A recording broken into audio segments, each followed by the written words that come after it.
sometimes teams want to do that and coaches want to. I remember one time I was on a team and we were losing late in the game like this, and you knew it was lost. It was over, right?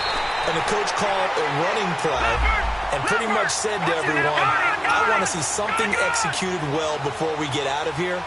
And that was the message to the team. Just something to build on. Just something to build on, get it done, and maybe we can look at that and say, it got his man complete.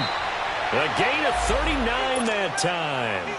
Offense for them has been at a premium. You wonder where plays like that have been all game long. They're thinking the exact same thing themselves, but they're also looking forward now, because now these plays are really for next week, trying to get some momentum going. They'll set up to throw. Eluding the press. Nowhere to go here. He lost the football. And the Jags grab it. Weaving through traffic, and now he's free. And a huge return as he'll take this one all the way down inside the 30-yard line. Holding on to the football becoming a little bit of an issue. He had 2 fumbles last week, remember. I played for a guy that used to talk all the time about creating turbulence in the pocket, making the quarterback jumpy, make him antsy, keep getting after him a little bit, and make sure he thinks about holding on to the ball because you're going after him. Bortles going to look to throw. His throw caught at about the 5. That one goes for 24 yards. Well, go ahead and throw the ball, man. You got the big lead. You got the clock on your side. Obviously, they don't care much about the feelings of the other team, do they? Well, I was going to say, you better run to the locker room pretty quick after this one. But right now, maybe they're just looking at it from the fantasy perspective. More points for everyone if they win big. Flag comes in. This might be a free play. That is caught at the 7-yard line. And he takes it into the end zone across the chalk. Now, there is a flag down, but I think that's offsides on the defense. Yeah, I think that's going to stand, partner. Point after by Lambeau, up and good. And the lead will swell by 1 more. Here's Lambeau out to kick this one away.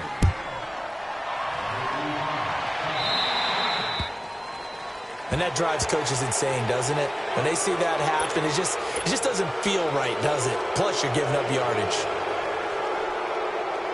They've got good starting field position as they come up here 1st and 10. And they'll indeed take a knee. And yet again, this run game just continues to be completely shut off. Completely stymied. I mean, they're trying to get some consistency, trying to find places to roam. They just haven't been there throughout this game. Leopard!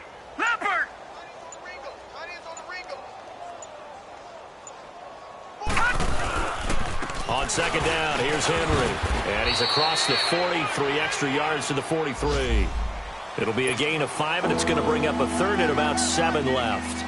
But you've got to give kudos to your offensive line and the guy carrying the ball, because they were in a 2nd and long situation. It seemed pretty dire, but they brought it back to 3rd and manageable with that run. He'll look to throw. Now a desperation throw deep downfield. And that's incomplete. Clock stops with 10 seconds left. This defense is continuing to contest every deep ball that is thrown downfield. And, look, it doesn't matter whether you're playing man or zone. Eventually, that becomes man-on-man, and you've got to trust yourself and go up at that moment of truth and make a play on the football. As expected, they're going for it to keep the drive alive. He's going to let it fly. And that is incomplete, but there is a flag. And on 4th down, this is a big call. So flag for the contact, pass interference. And I know that you're going to look at me and roll your eyes, and rightfully so, because you know what I'm going to say. Doesn't the defender have a right to the football as well? No, I don't like defenders. That's because you spent too much time with me. Okay, I'll side with you on this one. This is the correct call. No, check, Patriot! Now let's go! 3-19! Detroit! One final shot. They'll look to throw. And the pressure will get to him. He goes down. Now there is a flag on the play, but this looks like holding on the offense. A big offensive explosion helped leading them to victory, and The defensive guys, they're just saying, hey, put those points up every week. We'll just keep winning. They will gratefully accept them, won't they? It makes their job that much easier when they're scoring that many points, allows them to play with a totally different style and a different flow. So for the Jags, the win will move them to 7-2 now on the year. And they'll get another home date next week as the Browns will come to town. Meanwhile, for the Titans, they suffer their 4th loss so far. And they'll look to regroup next week as they head to Houston to take on the Texans. Thanks for tuning in, everybody. Alongside Charles Davis, we thank our entire crew. I'm Brandon Gaudin. This is the NFL on EA Sports.